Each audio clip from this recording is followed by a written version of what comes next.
Hello everyone, today in this video we will fight against the advanced character of our world around us, and this time I would like to confront two very common terms that are widely used either in discussions in between people or even in a so-called public debate. First term I would like to confront with reality is so-called widely understood West or Western civilization. As I was already arguing in one of my previous videos, there is nothing like a Western civilization, and it never was existing. Maybe it will exist, but it doesn't exist now, and it was not existing. West can be understood as a geographical direction, as geographical orientation, but not as civilization, because even if we look at Western Europe, here geographical understanding, we see that when we take classification of civilizations, for instance, like Felix Konechny, to lesser extent Arnold Toynbee, we see that, for instance, Germany are especially Prussian tradition of Prussian military and Prussian bureaucratic state. This is the continuation and further development of Byzantine civilization. Italy, Poland, Spain, this is a Latin civilization based on the mainly heritage of Greco-Roman civilization transformed by Catholic Church.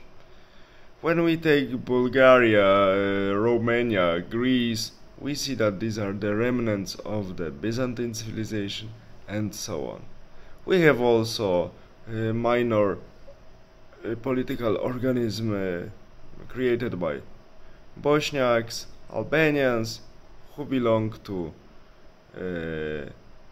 Turanian civilization, more influenced by Islamic values, and many other smaller, only in Western Europe.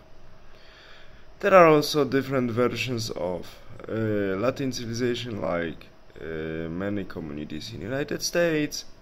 There are some original versions of to-be civilization, like all culture concentrated around Church of the Latter-day Saints, popularly known as Mormons, and many others.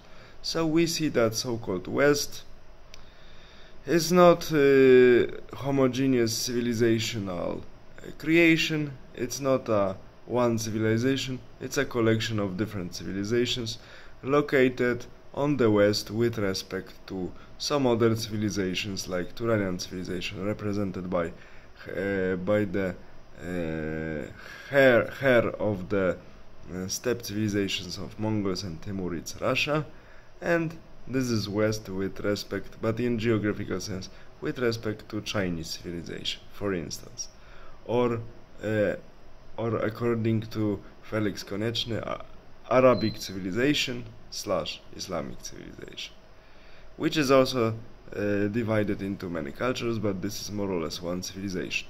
But there is nothing like Western civilization per se, and it never was. Maybe it will be one day. Maybe, we don't know.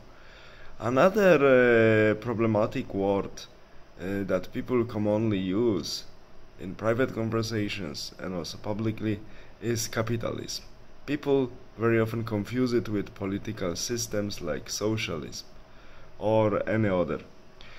First of all, capitalism is a term that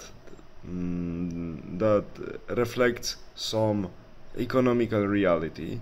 This reality means that someone who is capitalist take his or her monetary means and influences by this monetary means, so financial means, let's say, to be more general, to influence the market for his or her own benefit, of course.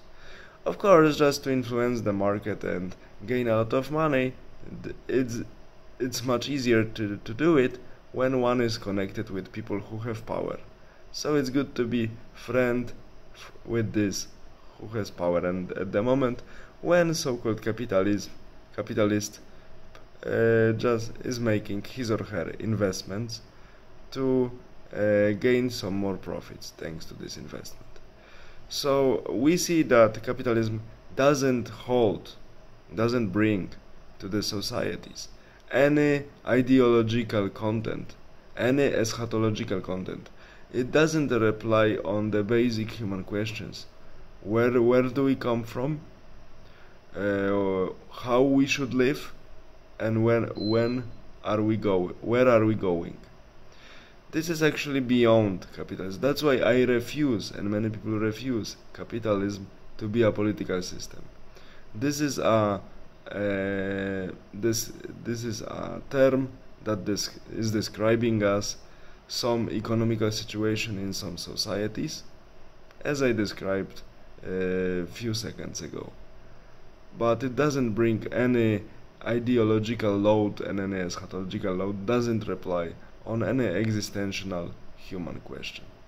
That's why these are the two most common current confusions that I wanted to confront, because when I see that people always repeat these confusing statements, I'm just simply a little bit irritated, because then it's hard to discuss many topics about current situation in life before we just restore real meaning to especially these words, and also many other words we will have to use during the conversation about the current situation in the modern world.